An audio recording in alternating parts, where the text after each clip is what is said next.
ওয়া ইন। আমরা জানি ওয়া মানে এবং। আমার সাথে সাথে ভিডিও চলাকালীন বলার চেষ্টা করুন ওয়া মানে এবং। ওয়া মানে এবং। এর পরবর্তীতে আমরা দেখতে পাচ্ছি ইন। ইন ইন মানে আপনারা জানেন যারা অলরেডি 50% কোরআনিক ওয়ার্ড শেষ করেছেন যে ইন মানে যদি, কিন্তু এখানে আমরা দেখতে পাচ্ছি এবং না, তাহলে নিশ্চয়ই বাক্যভেদে বা আয়াত ভেদে আয়াত এর ভিন্নতার কারণে আমাদের এই শব্দটার অর্থটা চেঞ্জ হয়েছে। এবার আমরা দেখতে পাচ্ছি হোম। হোম, সুবহানাল্লাহ। এই শব্দটা কিন্তু আপনারা সকলেই একদম প্রথম দিকেই শিখে ফেলেছেন আশা করি। হোম মানে হচ্ছে তারা, বা ইংলিশে বললে দে। ইল্লা, ইল্লা মানে ব্যতীত, ছাড়া, এক্সেপ্ট, এছাড়া।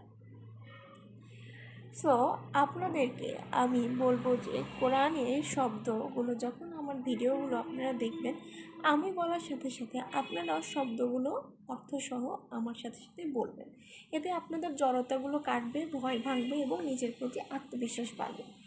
এরপরে দেখতে পাচ্ছি আমরা ইয়াখরুসুন মানে মিথ্যা বলেন।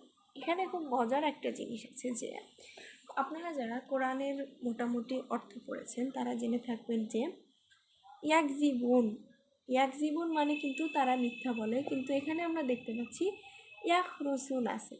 ইয়াখরুসুন মানেও কীভাবে মিথ্যা বলে, এই জায়গায় হচ্ছে কোরআনের আরবির সৌন্দর্য বা আরবি ভাষার সৌন্দর্য, যেটা আসলে শুধুমাত্র ট্রান্সলেশন দিয়ে সম্ভব না, যেটা শুধুমাত্র আপনি যখন কোরআনের আরবি শেখা শুরু করবেন, আস্তে আস্তে ক্লাসিক্যাল আরবির সৌন্দর্যর দিকে ধাবিত হবেন, তখন এই জিনিসগুলো আপনি উপলব্ধি করতে পারবেন। সো পরবর্তী আয়াতে আমরা যাচ্ছি। পরবর্তী আয়াতে আমরা দেখতে পাচ্ছি হুয়া। সো হুয়া মানে কিন্তু তিনি। হুয়াল্লাজি, হুয়াল্লাজি মানে হচ্ছে তিনি যিনি। জাআলা, জাআলা মানে হচ্ছে বানিয়েছেন বা মেড। এটা মূলত আমাদের পাস্ট ফর্মে আছে বা অতীত রূপে আছে। লাকুম, লাকুম, লা, লি, লা এবং লি, নট লু। এটা মানে হচ্ছে জন্য, লাকুম মানে হচ্ছে তোমাদের জন্য।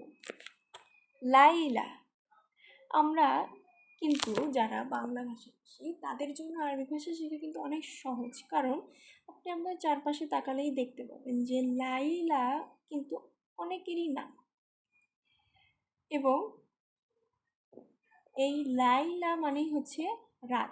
লাইল মানে রাত, লাইলা এখানে বাক্যর জন্য ব্যবহার করা হচ্ছে। এরপরে আমি আবারও বলছি, এখানে আপনারা একদম সম্পূর্ণ গ্রামাটিক্যাল যে ফর্ম বা শব্দ গঠনের স্বাদটা পাবেন না, কিন্তু আপনারা মোটামুটি বাংলা দেখে বুঝতে পারবেন যে আল্লাহ সুবহানাহু ওয়া তাআলা আসলে আয়াতটিতে কী আপনাকে বোঝাতে চাচ্ছেন। এরপর আমরা দেখতে পাচ্ছি লিতাসকুনু। লিতাসকুনু, দেখেন এখানে সাকিনা, আমরা কিন্তু সবাই জানি যে আয়াতে সাকিনা মানে হচ্ছে প্রশান্তির আয়াত। সো দেখেন এখানে লিতাসকুনু।